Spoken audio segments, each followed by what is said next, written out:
8 number, 9 number, 36 number, 38 number से सवाल कैसे बन सकते हैं? आर्थिक विकास क्यों सक्सेसफुल नहीं हो पा रहा है? पिछले 15 सालों में आखिर बिहार में सुशासन का राज है, लेकिन उसके बाद भी बिहार मानव विकास सूचकांक पर सबसे निचले पैमाने पर क्यों? बिहार की गरीबी में प्राकृतिक आपदा, नेचुरल डिजास्टर के अलावा पॉलिटिकल सिनेरियो किस तरह रिस्पॉन्सिबल है? इकोनॉमी की जितनी भी किताबें हैं, इन दो किताबें, चाहे वो दत्त सुंदरम हो या मिश्रा, चाहे वो बिहार का एग्रीकल्चर सेक्टर हो, बिहार का इंडस्ट्रियल सेक्टर हो, क्यों बिहार में उद्योग नहीं लगा, ये सिर्फ बीपीएससी को टारगेटेड करके लिखी। फैक्ट, फिगर, डाटा, रिपोर्ट, इन सारी किताबों में बिहार कहीं नहीं है। भारत की अर्थव्यवस्था की समस्याएं बिहार की अर्थव्यवस्था की समस्याएं, भारत की आर्थिक चुनौतियां बिहार की आर्थिक चुनौतियां, भारत का औद्योगिक विकास बिहार का औद्योगिक विकास। तरफ अपनी बेबसी, अपनी लाचारी, अपनी मजबूरी, अपनी खींच, अपना गुस्सा। हेलो एस्पायरेंट, कैसे हैं आप सभी? तो स्वागत है आपका बीपीएससी मेंस की श्रृंखला कड़ी में। आज हम अपने उसी वार्ता को आगे बढ़ाते हैं और आज हमारे चर्चा का विषय है इकोनॉमिक्स और ज्योग्राफी से जुड़ा हुआ टॉपिक। जैसा कि आप सब जानते हैं कि बीपीएससी के जीएस 2 में जो जीएस का सेक्शन है उसमें इकोनॉमी और ज्योग्राफी एक साथ शामिल है। शायद ये भारत के लोक सेवा आयोग या राज्य स्तर के जो पीएससी एग्जाम होते हैं उनमें से ये इकलौता ऐसा एग्जाम है जिसमें इकोनॉमी और ज्योग्राफी गहराई से जुड़ा है। अगर आप पिछले 20 साल के पेपर को उठा करके देखें तो बीपीएससी के मेंस का पेपर टोटली डिफरेंट है। कैसे डिफरेंट है? इसमें वो सवाल पूछे जाते हैं जो बिहार की जमीन से जुड़े हुए हैं, जो बिहार की ज्योग्राफी से भी हैं और इकोनॉमी से भी जुड़े हैं और एकदम दोनों गहराई से जुड़े हैं। फॉर एग्जाम्पल, क्यों आते हैं बार बार बिहार बाढ़ में, और बिहार बाढ़ भारत के बाढ़ से कैसे अलग है और बिहार की आर्थिक प्रगति में इनका क्या रोल है? आखिर बाढ़ क्यों नहीं दूर हो पा रहा है? ठीक उसी तरह देश में स्मार्ट सिटी का प्रोजेक्ट चल रहा है। क्या उपयोगिता है स्मार्ट सिटी की, और स्मार्ट सिटी क्या बिहार के विकास में सहायक हो सकता है? या देश में एग्रीकल्चर सेक्टर के सामने जो जो प्रॉब्लम्स हैं उनका सॉर्ट आउट करने के लिए जो government of India policy implement कर रही है वो कितनी सक्सेसफुल हो रही है? बिहार में लैंड रिफॉर्म, भू सुधार क्यों नहीं इंप्लीमेंट हो रहा है? किस तरह caste, politics, geographical barriers, foreign activities involve हैं इन सारी समस्याओं में? ये सारे मुद्दे हैं जिनका जिक्र पिछले 73 सालों से इकोनॉमी की बैकबोन बनी ये किताब दत्त एंड सुंदरम पढ़ करके जो लोग बड़े हुए हैं उनमें नहीं है। बेहतरीन किताब है। आईएएस के हर एस्पेक्ट्स इसमें शामिल मिलते हैं। लगभग इकोनॉमी की जितनी भी किताबें हैं, इन दो किताबें, चाहे वो दत्त सुंदरम हो या मिश्रापुरी हो, ये दोनों किताबों का असर जबरदस्त दिखता है। ठीक उसी तरह ये किताब union public service commission IAS के एग्जामिनेशन में पैनल में शामिल है। उमा कापिला, अब तो ये पतली भी आती है। जितने भी कंटेंट बनाए जाते हैं वो इन्हीं 3 किताबों के ऊपर आधारित दिखाई देते हैं। कुछ सिविल सर्विसेज रिलेटेड भी बुक दिखाई देती है, जैसे एक बेहतरीन किताब संजीव वर्मा जी की है।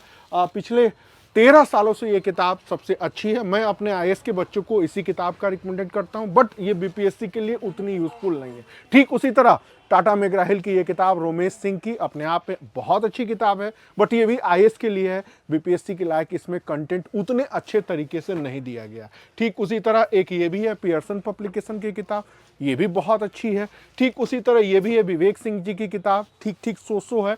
और जो पूरे भारत के बच्चे इस तरह के आर्टिफिशियल इंटेलिजेंस से तैयार किए गए नोट्स को पढ़ते हैं, चाहे वो विजन हो, चाहे वो पीडब्ल्यू हो, चाहे वो किसी का हो, इसमें कंटेंट है, बहुत अच्छे कंटेंट है, बट वो सारे यूपीएससी लेवल की चीज़ों के लिए। स्टेट पीसीएस का कहीं कोई रोल नहीं। इसीलिए पिछले 15 सालों के एक्सपीरियंस के आधार पर मैंने ये पुस्तक लिखी है, जो सिर्फ बीपीएससी को टारगेटेड करके लिखी है।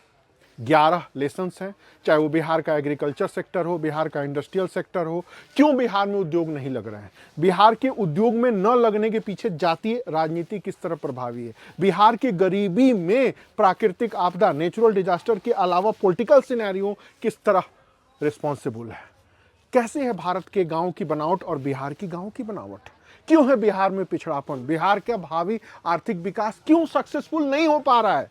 पिछले 15 सालों में आखिर बिहार में सुशासन का राज है, लेकिन उसके बाद भी बिहार मानव विकास सूचकांक पर सबसे निचले पैमाने पर क्यों है? ठीक इसी तरह देश में प्राइवेटाइजेशन का दौर चल रहा है। क्या बिहार जैसे राज्य इस योग्य हैं जो सारी चीजों का प्राइवेटाइजेशन किया जा सके? 80% लोगों की जो इनकम है वो लगातार नीचे क्यों है? क्यों बिहार आज भी एक लेबर सप्लायर स्टेट बना हुआ है? इसके पीछे कारण क्या है? क्या इसके पीछे सोसाइटी या कोई political caste based infrastructure responsible है क्या? ये सारी किताबों में इस तरह के उत्तर नहीं मिलेंगे। 21वीं सदी का भारत, भविष्य का विकसित भारत, दुनिया का नेतृत्व करता भारत, क्या भारत इसके लिए तैयार है? गरीबी की, बेरोजगारी की, भूखमरी की, ह्यूमन डेवलपमेंट इंडेक्स की सब पैमाने पर नीचे है। बिहार तो और नीचे है। Fact, figure, data, report 6 number, 8 number, 9 number, 36 number, 38 number के सारे प्रश्नों को देख करके बनाया गया है। आप कहीं भी पढ़ें, किस में भी पढ़ें, इसका सिर्फ आप इंडेक्स देख लेंगे ना, तब आपको तुरंत आपको पता लग जाएगा कि आपकी तैयारी का लेवल क्या है। 1 महीने में 1.5 लाख प्रतियां इसकी बिक चुकी है, मेंस आंसर राइटिंग की।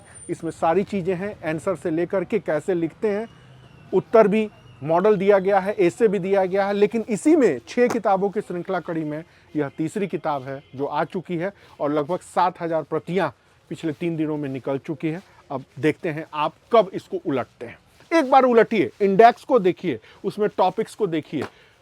जिस तरह आर्थिक विकास हो रहा है, प्राइवेटाइजेशन का दौर बढ़ रहा है, तो क्या सोशल जस्टिस, सामाजिक न्याय की भूमिका सही अर्थों में लागू हो रही है? आईएएस में 3 बार यह प्रश्न आया। जिस प्रकार privatisation, PPP, public private partnership का दौर बढ़ रहा है, हर क्षेत्र का निजीकरण हो रहा है, पानी का निजीकरण, बिजली का निजीकरण, रेलवे का निजीकरण, सड़क का निजीकरण, हर जगह टैक्स लग रहे हैं, हवाई जहाज महंगी हो रही है, तो क्या भारत के बिहार जो मानव विकास सूचकांक प्रति व्यक्ति आय में इतने निचले स्तर पर है, उनका भविष्य क्या होगा? क्या कहीं निजीकरण की विचारधारा, कहीं ऐसा नहीं है कि इसने जातिगत जनगणना को मोटिवेट किया? बिल्कुल किया।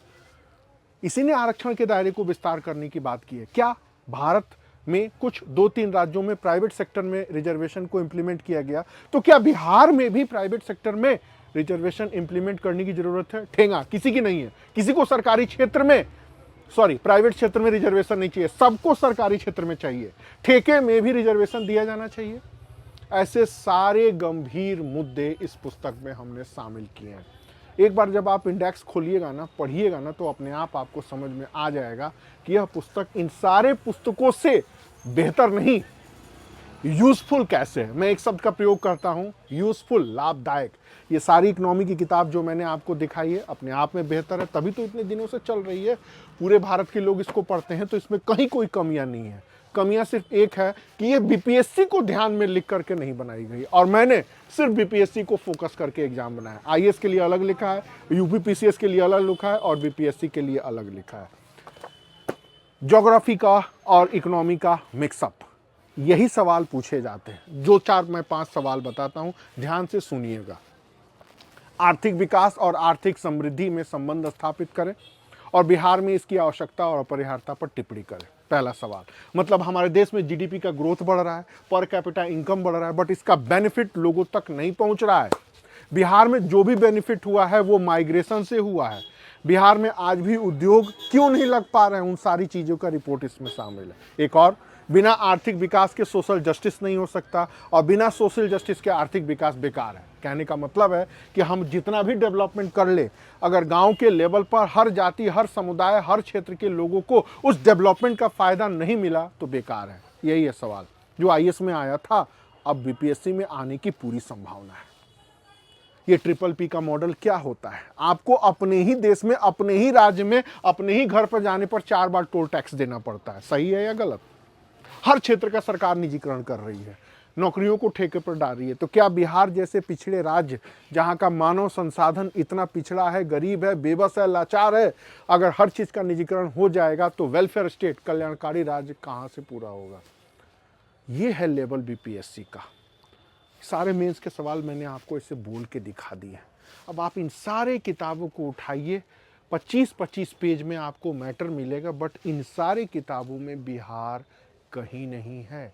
शुरुआत के 3 पन्ने में मैंने बिहार की इकोनॉमी को पॉइंट वाइज डिस्कस किया है कि भारत की अर्थव्यवस्था की विशेषता, बिहार की अर्थव्यवस्था की विशेषता, भारत की अर्थव्यवस्था की समस्याएं, बिहार की अर्थव्यवस्था की समस्याएं, भारत की आर्थिक चुनौतियां, बिहार की आर्थिक चुनौतियां, भारत का औद्योगिक विकास, बिहार का औद्योगिक विकास, भारत में औद्योगिक विकास की नई चुनौतियां, बिहार के औद्योगिक विकास की नई चुनौतियां, भारत का गिरता हुआ मानव विकास सूचकांक, बिहार का सूचकांक, अर्थव्यवस्था में टर्शरी सेक्टर लगातार बढ़ रहा है, बिहार में क्या स्थिति है?